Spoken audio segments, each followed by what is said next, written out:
Parang kailan lang ang mga pangarap ko'y kay hirap abutin. Dahil sa inyo, napunta ako sa aking nais marating. Nais ko kayong pasalamatan kahit man lamang isang awitin.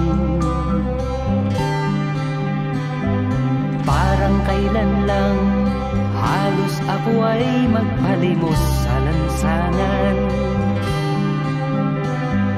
Dahil sa inyo, ang aking tiyan at ang bulsa'y nagkalaman.